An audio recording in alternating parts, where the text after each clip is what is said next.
नमस्कार किसान भाइयों, मैं गजेंद्र एक बार फिर नई वीडियो लेकर आपके सामने। आज आप देख पा रहे होंगे एक सरसों की फील्ड में खड़े हुए हैं, जहां हमारे किसान ने फर्स्ट सिंचाई तो कर दी है, लेकिन अब दूसरी सिंचाई की तैयारी कर रहा है। अब सबसे बड़ा जो कन्फ्यूजन होता है हमारे किसान के दिमाग में कि सरसों में दूसरी सिंचाई कब करनी चाहिए। लगभग अब ज़्यादातर जो हमारे किसान हैं उनकी फसल 60 से 70 दिनों की हो चुकी है। इसी के साथ साथ दूसरा, हमारे किसान इस समय ये भी सोच में डूबे हुए हैं कि इस समय कौन से खादों का प्रयोग किया जाए जिससे जो फसल है उसमें अच्छी तरीके से फलियों की बनने की शुरुआत हो। इसी के साथ साथ दाना मोटा होना चाहिए, चमकदार होना चाहिए। तो आज हम इसी विषय पर चर्चा करेंगे। जिन किसान भाइयों ने हमारे YouTube चैनल कान्हा फार्मिंग को सब्सक्राइब नहीं किया है वो चैनल को सब्सक्राइब कर लें, साथ ही अन्य किसान साथियों तक जरूर शेयर करें, जिससे इसी तरह की इन्फॉर्मेटिव वीडियो हमारे किसान भाइयों तक समय समय पर पहुंचती रहें। अब बात करते हैं कि ये दूसरी सिंचाई करनी कब है। हमारे बहुत सारे किसान भाई क्या करते हैं कि जब हमारे खेत में फर्स्ट सिंचाई की थी उसके बाद खेतों में बरकरार नमी बनी हुई है, पौधे के लिए पर्याप्त मात्रा में पोषण मिल रहा है, पानी मिल रहा है, फिर भी हमारे किसान भाई सिंचाई कर देते हैं। उससे क्या होता है कि हमारी फसल में व्हाइट रस्ट, सफेद रोली जो रोग आता है वो देखा जाता है। कई बार हम स्टैंप पर इस तरह से खींच के देखते हैं तो हमारा जो हाथ है वो व्हाइट हो जाता है।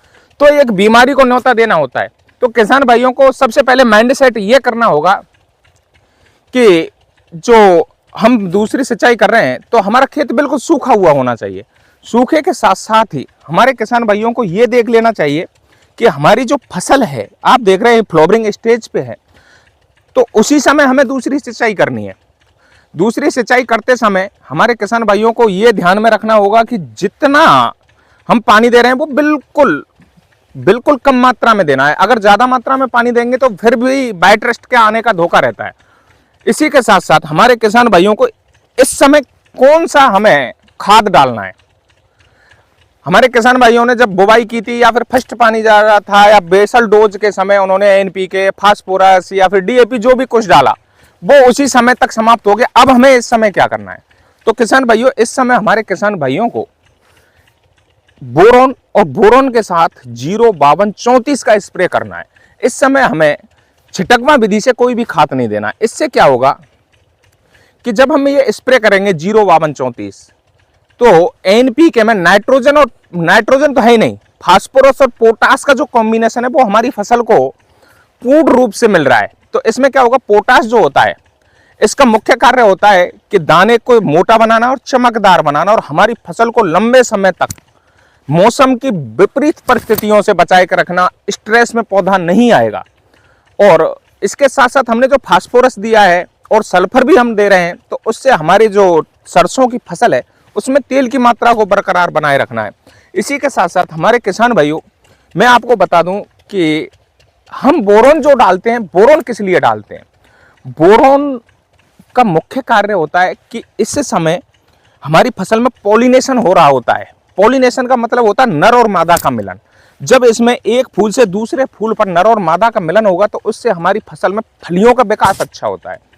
तो इसलिए बोरोन का होना बहुत ही अच्छी आवश्यक है। पॉलिनेशन में बहुत ज़्यादा कार्य करता है।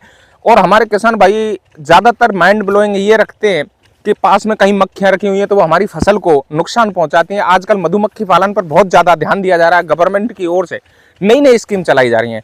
किसान भाइयों, हो सके तो अपने पास कोई भी मधुमक्खी फार्म हो तो सबसे अच्छा पॉलिनेशन करने का सबसे अच्छा उदाहरण ये है। मक्खी एक फूल से बैठ के दूसरे फूल पर जाएगी और उससे पॉलिनेशन हो जाएगा। जिस हमारे स्टेम्प में या फिर जिस डाली में 50 से 60 फलियां आनी थी उसमें देखा जाए तो 100 से 150 तक फलियां आ रही हैं। और फलियां ज़्यादा होंगी तो दानों की संख्या ज़्यादा होगी, और दानों की संख्या ज़्यादा होगी तो हमारा उत्पादन भी अच्छा होगा।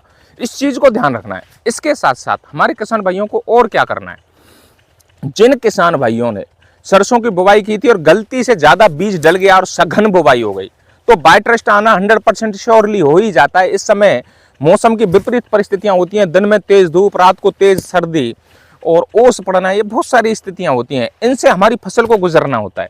तो इससे बचने के लिए हमारे किसान भाइयों को इस समय कम मात्रा में सल्फर का उपयोग करना है, जिससे हमारी फसल में थोड़ी बहुत गर्माहट बनी रहे और रात का जो टेम्परेचर है उसको सहन करने की क्षमता मिल सके। किसान भाइयों, ये जो सरसों की फसल है इसमें पॉलिनेशन बहुत ज़्यादा ज़रूरी होता है। तो मैंने जो आपको बोरोन बताया था, ये बोरोन जरूर स्प्रे करना है NPK 05234 को मिलाकर। इससे आप देखोगे कि एक चमत्कारिक रूप से आपका जो उत्पादन है वो बढ़ेगा, और उत्पादन बढ़ेगा तो किसान भाई की आमदनी भी बढ़ेगी। इसी समय पर हमारे किसान भाइयों को ये जो सफ़ेद रोली जो रोग आता है, इससे को रोकने के लिए हमारे किसान भाइयों को किसी भी फंजीसाइड का उपयोग करना है।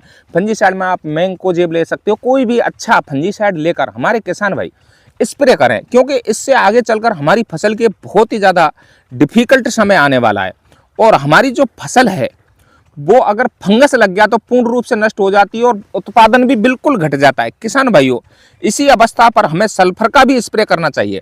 किसान काफ़ी जगह हमने देखा है कि हमारे किसान भाई इस समय दानेदार सल्फर को फेंकते हैं, उससे कोई रिजल्ट हमारे किसान को नहीं मिल पाते। तो किसान भाइयों को इस समय पर लिक्विड जो सल्फर आता है उसका स्प्रे अपने खेतों के अंदर करना है। इसी के साथ साथ हमारे किसान भाइयों को अगर सर्दी की ज़्यादा समस्या है, पाला पड़ने की अगर समस्या दिखाई दे रही है, मौसम दिन का खुला हुआ और रात को अगर ऐसा लगता है कि पाला पड़ सकता है, तो किसान भाइयों को खेतों के चारों तरफ अगर कूड़ा करकट हो तो उसमें आग लगाकर अगर धुआं कर देते हैं, तो उससे भी क्या होता है कि हमारी जो फसल है उसमें आगे चलकर सरसों की फसल में हमें कौन कौन से कार्य करने हैं, क्योंकि आगे चलकर इससे भी ज़्यादा डिफ़िकल्ट समय आने वाला है। तो किसान भाइयों, मैं ये सब जानकारी लेकर दोबारा से हाजिर होऊंगा, और वीडियो में आगे जो नेक्स्ट वीडियो आने वाली है उस वीडियो में आने वाले जो कृषि कार्य हैं जो सरसों की फसल में किए जाते हैं, उन सभी कृषि कार्यों के बारे में हमारे किसान भाइयों तक समय समय पर वीडियो बनाकर और ये जानकारी देता रहूँगा। इसी तरह की इन्फॉर्मेटिव वीडियो देखने के लिए हमारे YouTube चैनल कान्हा फार्मिंग को सब्सक्राइब जरूर करें, और वीडियो में अंत तक बने रहने के लिए हमारे किसान भाइयों को धन्यवाद।